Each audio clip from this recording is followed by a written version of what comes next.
Hello and welcome to Talking Business with Beverly. I am your host, Beverly Wathauer, and I want to thank you for joining us as we talk about how entrepreneurs can get clarity in their business so that they're able to create time and financial freedom. And we do this by not only addressing your business needs, but also your physical, mental, spiritual, emotional, and financial needs as well. And joining us on this episode is Dr. Radisha Brown, and we want to, first of all, thank you for joining us. Thank you for having me. I'm so excited. Awesome. Now tell us just a little bit about yourself. I'm Dr. Radisha Brown. I am a therapist. I am a speaker and TV radio host. I'm the CEO and founder of a company called TLC Services, which is an online mental health company that provides therapy through video, telephone, and text message after hours, 4 p.m. to midnight. So awesome. And so before we jump deeper into the topic about how Dr. Radisha is going to help us when it comes to the emotional and mental aspect of our business, I'd like to ask my guests 3 random questions. Are you game? Yes, let's do it. Oh, okay. God, I don't know what it is. Let's do it. Okay, what's your favorite color? Blue. Oh, cool. And so when you were younger, what did you want to be when you grew up? Ballerina. I'm only 5'1", but I was going to be a ballerina. And the last question, what is your favorite place to go on vacation? Oh, I like to go any place where there's water and I can be outside, put my foot in it, and just listen to the ocean. So yeah.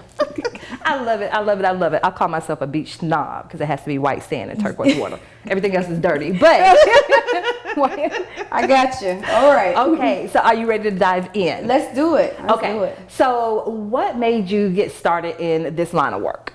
I don't know if it's a calling. Either I chose a career that fit my personality or the career chose me. So I don't know which one it was, but I have a need and a drive to help other people. And therapy was a great fit for that. I started out from a lot of traumatic situations that happened as I was growing up. I'm a kid of foster care, grew up in foster care and had a teenage mom who was addicted to alcohol and drugs.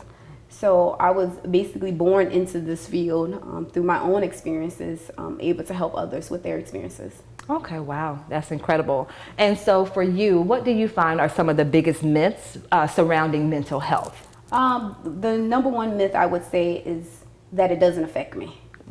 People say that mental health, that doesn't affect me or my family. That's for those people. Oh, wow. That's for the homeless guy down the street. That's for a stranger. It's not in my neighborhood. It's not with my child. It's not in my community. It's the biggest myth. The fact is 1 out of 5 individuals is affected by mental illness. Has a diagnosable mental illness. That means more than likely you have 1 or 2 folks in your family that's affected by mental illness. That means you are working with folks that are mentally ill. You're going to church with folks that are mentally ill. You're on the roadways with people that are mentally ill. So it affects each one of us in different ways. Is the greatest myth and the thing that I talk about the most with clients in the community, trying to educate them about mental health. Okay. And so as I'm listening to you speaking, you're talking about the myths. So yes. Do you feel like when it comes to people either seeking help for mental illness, like what does it look like? Because you said it affects 1 in 5 people. And yes. So you initially, I'm thinking person under the bridge, but that's not. So what does someone with a mental illness, what does that look like? A person with mental illness looks like me, looks like you.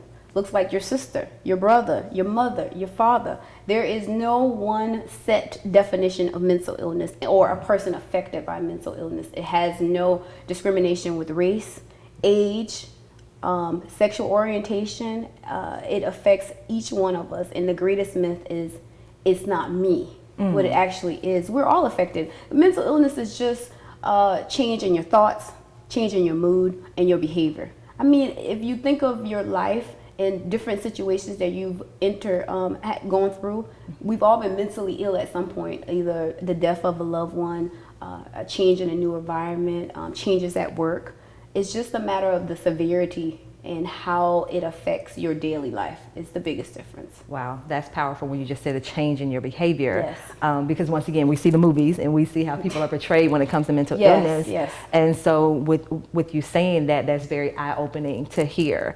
And so why do you feel like more people don't seek the help that they need? The biggest barrier for seeking treatment is the fear of being labeled mentally ill.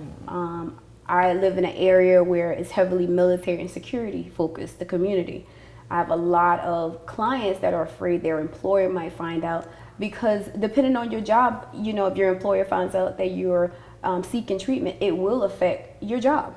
If you're in a security or police officer or military, if you have a clearance, security clearance, all of those things, unfortunately, seeking mental health treatment affects your potential position. So people are really afraid of what that could do in terms of their employment, what that could do in terms of family dynamics, especially if you were going through a court situation, custody disagreements. So the biggest myth is fear, which is why when I developed my company, I don't file insurance.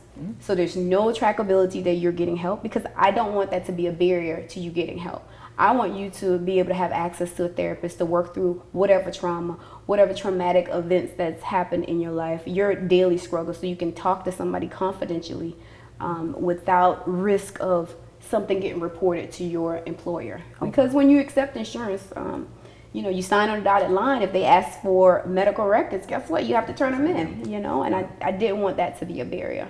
But that's one of the biggest obstacles to beyond the disbelief of it affecting me, that people don't get treatment. Oh, wow. And so you did note that, once again, mental illness is a change in behavior. So, you know, for me, I'm thinking I'm just a little sad. How do I know when it's actually time for me to seek help when it comes to mental health? That's a great question. If it's going on for more than 2 weeks, so that there's a time frame associated with it. If you have pervasive sadness, basically it's beyond just, oh, I just don't feel right today. If it's every day, if it's affecting your ability to take care of your activities of daily living, such as going to work, I just can't get out of bed, I can't go to work, I can't go to school, I can't take care of my kids, I can't do those normal activities that you were previously able to do. When you're extremely anxious or worried all the time, above normal anxiety or anxiousness, when it's affecting your ability to perform your daily task. If you ever have any thoughts of hurting yourself, if you start saying, you know, what is my purpose in life? I don't think I should be living, or life would be easier, my family would be better off if I was dead. Those are absolutely red flags, and that you should immediately do not go immediately to seek professional services. Wow. A lot of amazing information, things that I did not even think about. Yes. And so we're definitely coming back with Dr. Yes. Radisha. We will be back after these messages.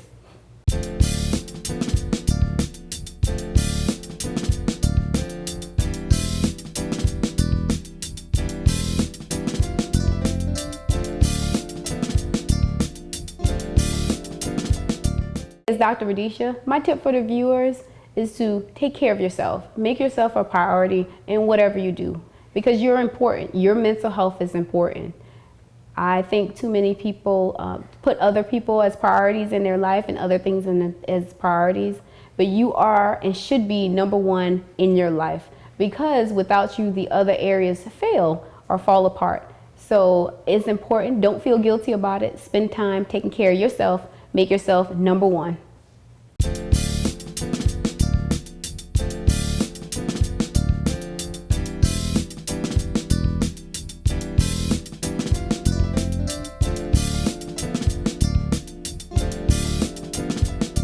Welcome back to Talking Business with Beverly. I am your host, Beverly Wathour. And in this episode, we've been speaking with Dr. Radisha Brown about just some things we need to be aware of when it comes to our emotional and mental health. Yes. And so my next question for you is, if I do feel like, okay, I do need to seek some services, what are some of the different types of services that are available for me when it comes to my mental health? Depends on the severity level of where you are in the process. If you're having thoughts of committing suicide and you have a plan, you should immediately go to the nearest emergency room. They will evaluate you and determine the proper treatment for you immediately. If you have pervasive sadness or anxiety or mood changes that you just can't explain, make an appointment with a licensed therapist. They are everywhere. They're in your town. My company is online. You can find a licensed therapist, either a psychologist, a counselor, or a therapist. We're all kind of in that same arena to be able to provide treatment for you. Okay, and so you just mentioned, therapist, psychologist, psychiatrist. How do I know out of those, out of all those titles, which one to seek out? The biggest difference is the psychiatrist is going to prescribe medication. Their primary job is to provide psychotropic medication related to your mood, your mental health symptoms. They're not going to generally look at the cognitive level of changes that need to take place. What are those negative thoughts you're telling yourself? What are those traumatic events that happen that may be the cause or the root cause of your mental illness? They're primarily and only look at medication management. A psychologist, a counselor, therapist, we're kind of all in that same arena in terms of treating the cognitive aspects of your symptoms. So it's just a matter of what's available to you, who's available to you, who's local there, either a company online like myself, or if you are a person that wants to see somebody in office, then just make an appointment. Okay, and so are you saying like a therapist, a counselor, they don't prescribe medications? No, we don't prescribe medication. It's only the primary mean of treatment is talk therapy. So you're talking through whatever those symptoms are, whatever those issues are. Yeah. Okay, awesome. And so if it's not me that's suffering from a mental illness, but it's a family member or a friend, are there things that I can do to kind of support them through the process, especially if maybe they don't see the issue? Yes. Are there things that I can do to kind of support them on their journey? Absolutely. I like to call it the TLC, which is why I named my business TLC Services, but T is for talk. You have to talk to someone to understand where they're at in the process. And you would be amazed how effective is just asking somebody, how are you today? What's going on? I see you're upset. I see things have changed. People like to know that someone else cares about them and is concerned. C is for change. If there's major changes in a person, if you know that person is always very active and likes to go, likes to read, and all of a sudden for the last month or the last 2 months they're in bed, they don't want to go anywhere, they're sad, they're crying for no apparent obvious reasons that are not connected to a medical diagnosis, that is something to be of concern, and that's something that you revert back to the T, which is talk to them about it. And the L is for listen. Listen very carefully to what they're telling you. If anybody ever says, I'm having thoughts of hurting myself, they should be in a licensed therapist's office. They should be seeking treatment, and don't discount what they're saying. Like I tell my clients and their family members all the time, I would rather them be really upset with you and them be in treatment versus me having to have a conversation of that person is no longer here. And unfortunately, suicide for the age group of 15 to 25 in this area has become the #1 cause of death. The #1 cause of death. So we all have a role in suicide prevention. We all have a role in mental illness and treatment of mental illness. Wow. And so actually that was going to be my next question about the suicide rate. So what kinds of conversations, especially with that age group, should we be having, either from the parental perspective or if I'm an educator, engage with students? Like, what type of conversations do we need to have just to check in and make sure that they are not, dealing with those types of thoughts?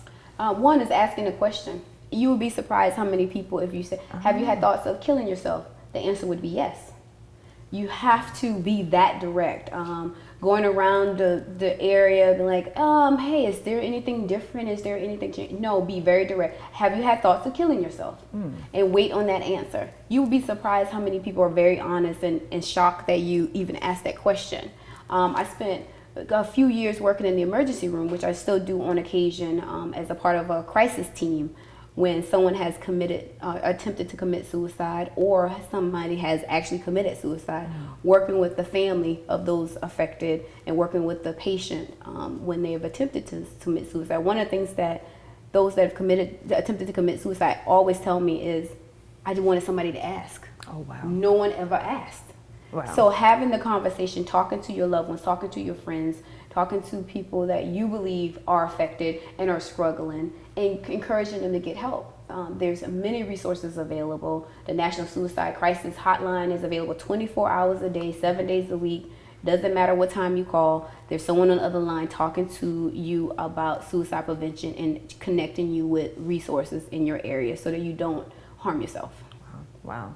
That is powerful. Oh my goodness. And so once again, mention that organization again. The National Suicide Prevention Hotline. Okay. And so, we hear all the time about how to maintain like our physical health. So make sure you eat right and exercise and, stuff like that. Yeah. But we don't hear a lot about how to maintain good mental health. So what are some tips that you would give to someone, to just, so we can actually maintain good mental health so that we don't have a decline? Okay. So the number one item that I would give your people viewing this video is to meditation, mindfulness activity, being connected to the here and now in the present moment. People think meditation has to be so complicated. You can meditate as short time as a minute to 3 minutes starting out, and there's plenty of apps available online to help you with meditation. So one, being present in your current state, meditating. Two is being aware if there's changes, being aware when there's been a significant change in your life and you're not feeling the way you used to feel. When you're finding yourself sad all the time, when you find yourself crying for no apparent reason, when you find yourself extremely angry all the time, that's also a significant sign of mental illness. And what you find is somebody that's really, really angry is also the person is really, really depressed.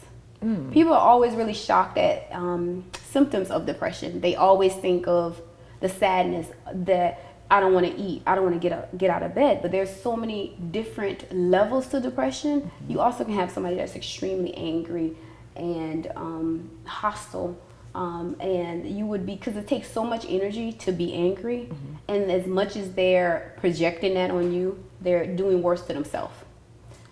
So mindfulness activity, being aware of any changes within yourself and having the courage to get help, having the courage to connect to a licensed therapist in your area to find out, hey, what do I need to change? What's not working? What can I do different? What change? And because one of the questions I get asked a lot is, what is the cause of mental health? Like, where does it come from? Like, what is the reason people are depressed? What is the reason people have schizophrenia or mood disorders? And there's pretty much 5 general reasons people are mentally ill. One is there's a genetic component. So you will find, just like diabetes or certain medical conditions, that there are genetic components to it. So if you have someone in your family that's struggled with schizophrenia or major depressive disorder, that's one of the questions we ask clients is there a family history of mental illness? So there could be a family history. There could be a traumatic event that has led to mental illness. For example, a sexual assault. Soldiers that have been involved, that have gone to war. You hear about PTSD, post-traumatic stress disorder. That's also a cause of mental illness. The third reason that people aren't really familiar with is if you have a certain medical condition, the mental illness could be a side effect to medication. So, for example, certain high blood pressure medications are very well known to cause depression.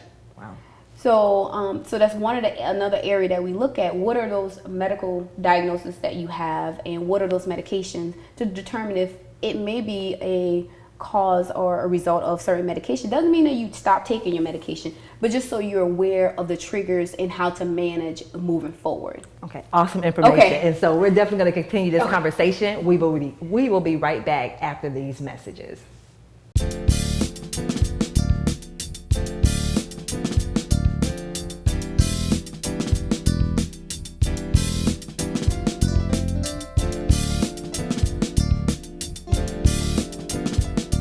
As Dr. Radisha, my tip for the viewers is to take care of yourself. Make yourself a priority in whatever you do, because you're important. Your mental health is important.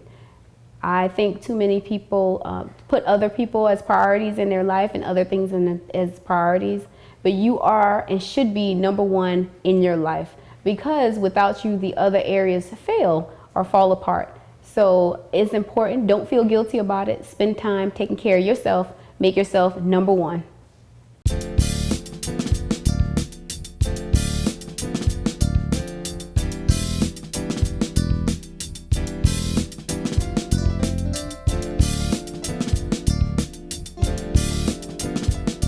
Welcome back to Talking Business with Beverly. I am your host, Beverly Wathauer, and we have the amazing Dr. Radisha Brown here with us, just discussing some things to look out for when it comes to your mental and emotional health. Yes. And so before the messages, you were talking about, the 5 areas. And so I think you gave us 3. Yeah, I Go gave you ahead and 3. finish up those last 2. Another area that you may be surprised about, there could be no reason at all. Oh.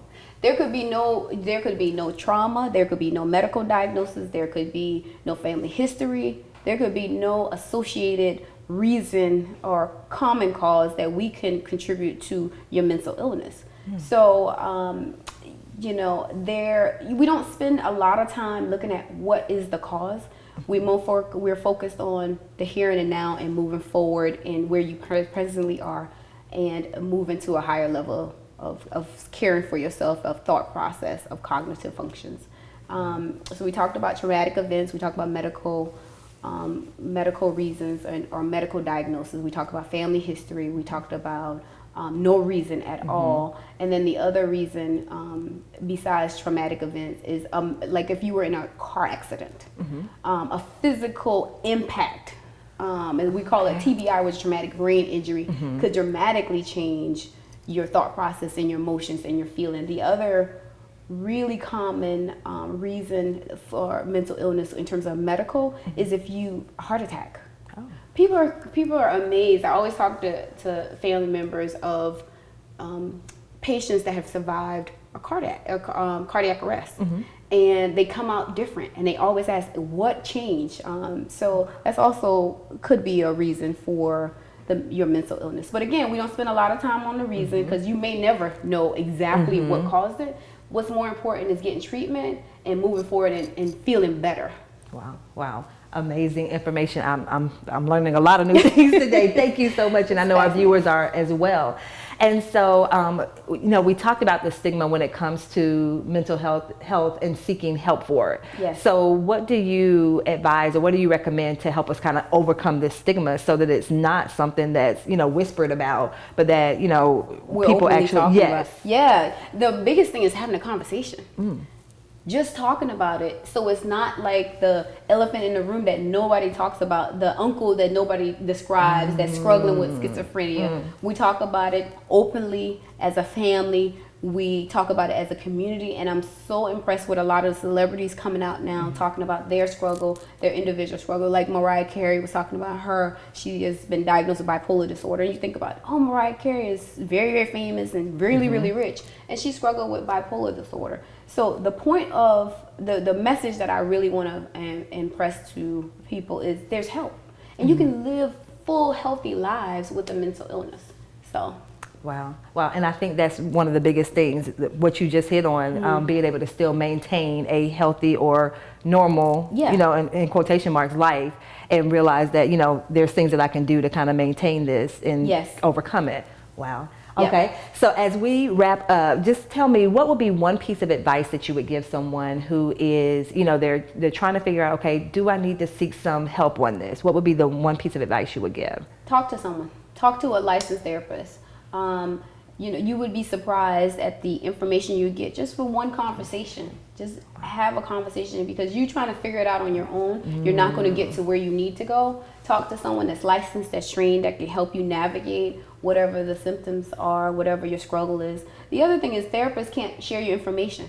If you talk to your best friend, you tell her don't say nothing, or tell him don't say anything, and then they spread your business, guess what? They can do that. A licensed therapist is held to a high level of confidentiality. They can't share your information.